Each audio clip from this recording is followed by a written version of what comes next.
আসসালামু আলাইকুম। আশা করি সকলেই আলহামদুলিল্লাহ ভালো আছে। আমি আজকে আপনাদের মাঝে আমার একটি ব্লগ নিয়ে চলে আসলাম।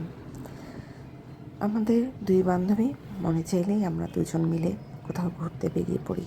তো যেই ভাবা সেই কাজ, হঠাৎ করেই প্ল্যান করলাম যে আমরা নওগাঁর পোড়া রুটি আর চা খেতে যাব।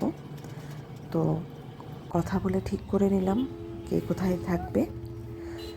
চেষ্টা করছিলাম যথারীতি কাজ শেষ করে বের হওয়ার জন্য। আমার গন্তব্যে আমি বেরিয়ে পড়ি। যখন আমি যাচ্ছিলাম রাস্তায় দেখি এত জ্যাম। আমি আসলে নওগাঁয় এত যাতায়াত করি, কখনো এরকম জ্যামের সম্মুখীন হই নাই।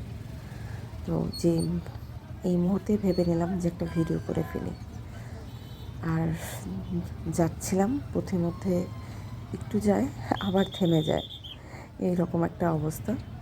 আর মাঝে মধ্যে ও আমাকে ফোন দিচ্ছিল আমি কোথায় আছি এটা জানার জন্য।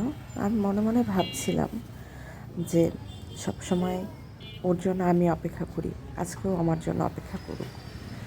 আর আমার জন্য যে ওখানে একটা সারপ্রাইজ অপেক্ষা করছিল, সারপ্রাইজ আসলে এইরকম যে আমাদের আরেকটা বান্ধবী, সে দূরে থাকে ফেনী থেকেও আসছে। কিন্তু আমি জানতাম না, আমাকে বুঝতেও দেয়নি যে ওখানে ও ছিল। আমি গিয়ে ওদেরকে পাই, তারপরে তিন বান্ধবী মিলে আমরা মুক্তির মোড়ে সেই পোড়া রুটির চায়ের দোকানের উদ্দেশ্যে বেরিয়ে পড়ি। আবার যখন আমরা ওখানে পৌঁছাই, গিয়ে দেখি এই যে দেখেন রুটি পুড়ছে।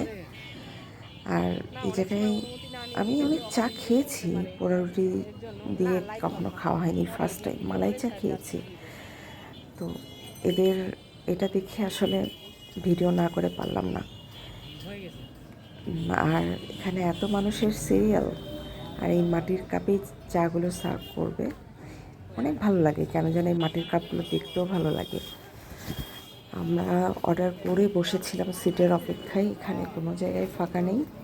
আর এই বয়স্ক চাচা চাচিকে দেখলাম, ওনাদের দেখে আসলে অনেক ভালো লাগলো। মনে হচ্ছিল যে কী সুন্দর এই বয়সে তারা দুজন মিলে বেরিয়ে পড়ছে। তো দুজনকে বসিয়ে দিয়ে আমি অপেক্ষা করছিলাম একটা, ওনারা উঠলেই আমি বসে পড়বো। আমাদের কাঙ্ক্ষিত চা খেয়ে ফেলছি অর্ধেক। তারপরে শেষ মুহূর্তে মনে হয়েছে যে এভাবে একটা ভিডিও নেই, তো এটাও নিয়ে ফেললাম। আর এখানে বসেই অন্যান্য বান্ধবীদের কথা খুব মনে পড়ছিল, মিস করছিলাম যে ওরা আসলে আবার সবাই মিলে কোথাও বসবো। তো আপনারা যদি কেউ এই মালাই চা আর পোড়া রুটি খেতে চান, মুক্তির মোড়ে অবশ্যই এই ভাইটার দোকানে চলে যাবেন। এখানে শুধু এই স্টল না, অনেক স্টল আছে। আর সবাই ভালো থাকবেন, সুস্থ থাকবেন। আল্লাহ হাফেজ।